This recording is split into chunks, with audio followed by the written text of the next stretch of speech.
What's up, fam? Extraordinary Life with Elijah, and you're watching this video on Sunday, July 19th, 2026 at 10:50 a.m. MST. And this week, Paul and Aiden are my extra, and I am the ordinary. Paul, Aiden, I'm so thankful for both of you, and I miss all the wonderful times that we got to have together through junior high and high school, and spending time on a weekly basis, all of the music practices, longboard rides, and frappes with 4 shots of espresso in them, just all the wonderful ministry and your faithful, available, and teachable spirits to engage with me in ministry and allow me to spend time with you. I bless you both in Jesus' name and miss you so much. Fam, in the interim of the 2 videos last week, I threw out the last minute insight on sometimes you have to see a loss in quality progressing into new things and before you gain skills in it and pull it back up. As I edited my video, God brought back to remembrance Paul and Aiden and their faithful, available, and teachable hearts in youth ministry. As I pressed into youth ministry clear back in 2006 to like 2010, it's so long ago now. I did almost all of the music ministry myself. I'd occasionally have some older high school students jump in with me, but I graduated a bunch of students and all of my talent was graduated. And so I would lead music by myself in worship from week to week. Now, it got kind of arduous doing that over and over, and I needed more help. So I reached out to the students and said, are any of you able to jump in and help me with music ministry? Paul and Aiden stepped to the plate and said, hey, I think we can help. I said, great. What instruments do you play? And both of them said, we don't play any instruments. As we talked together, Aiden said, I would like to play drums, and Paul said, I would like to play bass. I said, great. I went out, bought a drum set from Hanson's Music, set it up in the youth room, and Aiden started learning how to play drums while helping me lead worship in youth group. Paul the same. He went out, bought a bass, started getting bass lessons, and started learning how to play bass while helping me lead worship. I have to say, when we first started out, it was pretty rugged. I would just keep strumming on the downbeat and keep singing, and Aiden would be back there playing drums and doing whatever. Paul was following along as best as he could, and there was a huge downgrade in the quality of our worship music as they both learned how to play their instruments. It wasn't a number of years later, both Paul and Aiden had grown in their musical skills to a place I was absolutely floored. Paul was playing on a 5-string PV bass with active pickups, a 410 Ampeg cabinet.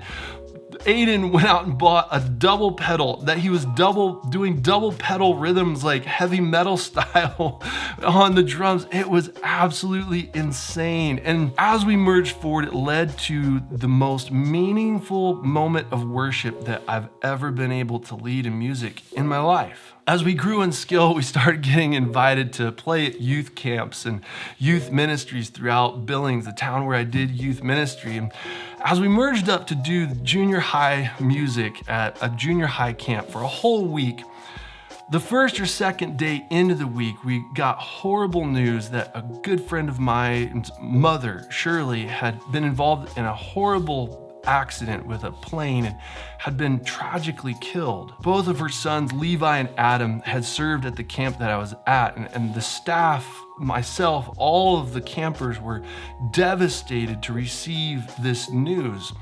The camp director, myself, and a few others who were close to the family traveled up to Townsend where they were holding the memorial, and we got to celebrate Shirley's life. The church where the memorial service was held was absolutely packed.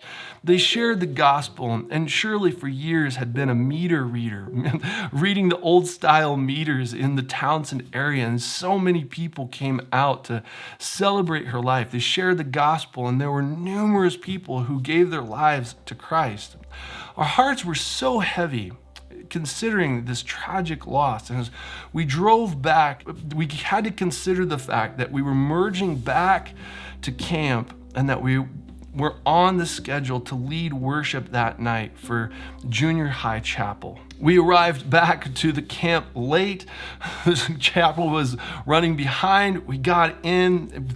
The sound system was just a mess. All of our instruments weren't playing right, and we were merging back in as chapel was supposed to be starting. Our hearts were grieved. The tension, people's expectations were off, and it was just getting more and more tense. And as I merged into worship, I told all of the students that my heart was so heavy, that I was merging into a time of worship with such a heavy heart, and that I needed all of my students to help lift my heart before God in worship. Junior high students are always so ready to engage charges, and they got on board 100%. The song that we sang was Phil Wickham's song, Beautiful. And as we merged into the song, I started to get so emotional as I envisioned Shirley standing before the throne of God, worshiping him in his perfect holiness. As we merged into the final verse, we began to sing together as we stand on eternity's shores, where death is but a memory and tears are no more. We'll enter in as the wedding bells ring. Your bride will join together and we'll sing, You're Beautiful. That I was absolutely overcome with emotion, that I just started to yell on the microphone, sing, and all the junior high students just started to sing more and more. We pulled back to a musical interlude, and I charged the students, and I said, as we are singing, that Shirley is standing in heaven even now, experiencing the reality of this. I said, we're gonna sing it one more time, and I want you guys to sing for me with everything you have.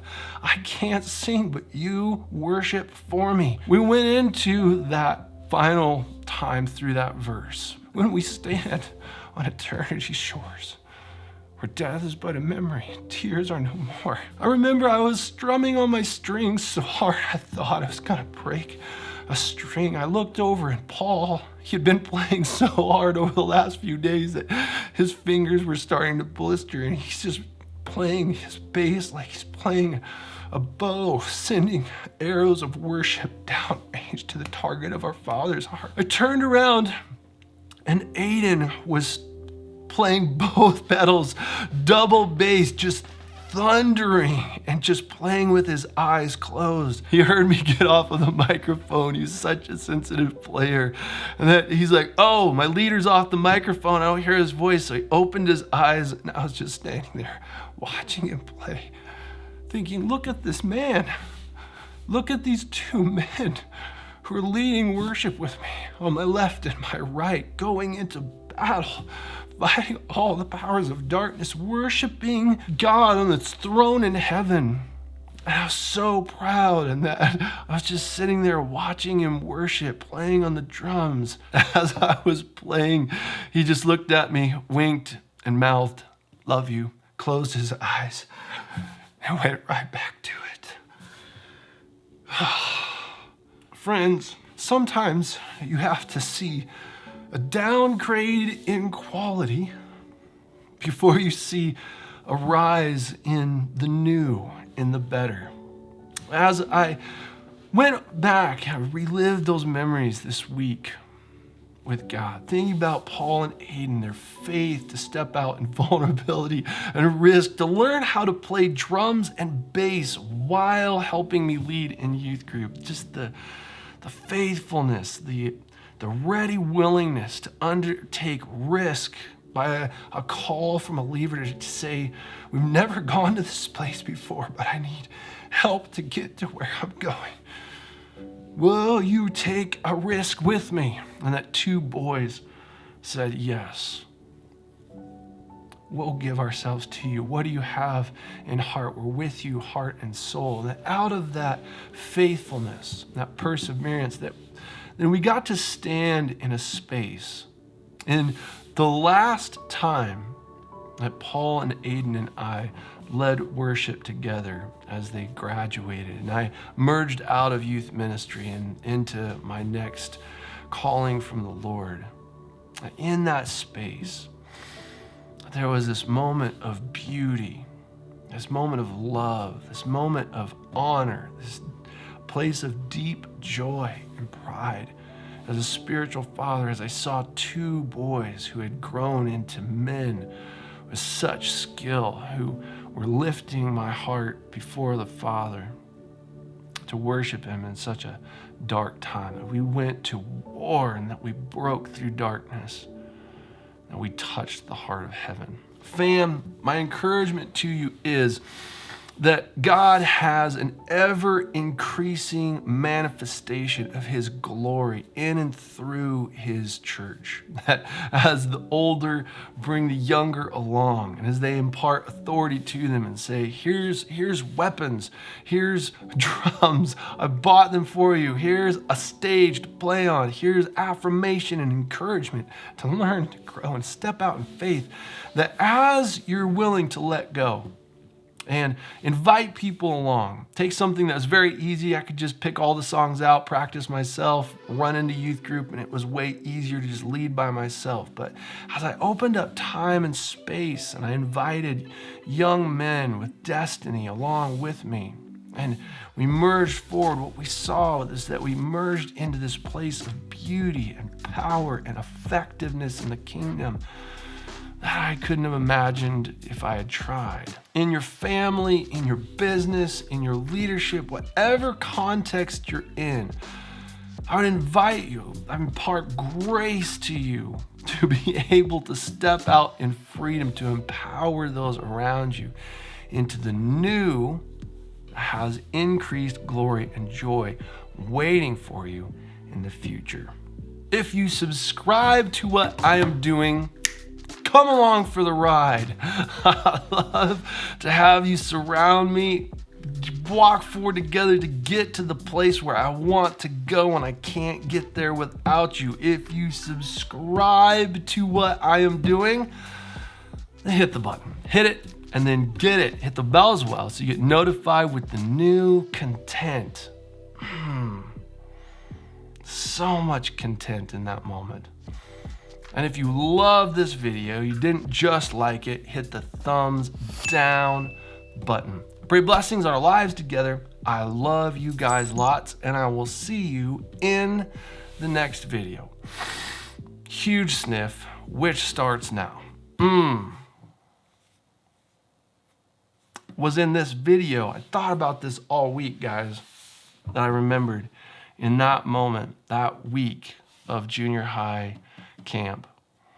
But that was the last time that Paul, Aiden, and I got to play together. Paul left for the military. Aiden was finishing up high school. Charlotte and I, my wife, were merging away to do ministry in El Salvador. And that was the zenith. That was the height of our time together. It was the last time. Greatest moment of worship, at least to date. So I'm recording this for you back in 2023 as to date, the greatest moment of worship of my life. Breath in. What's up, fam? Extraordinary Life with Elijah. And this week, Gabby is my extra and I am the ordinary.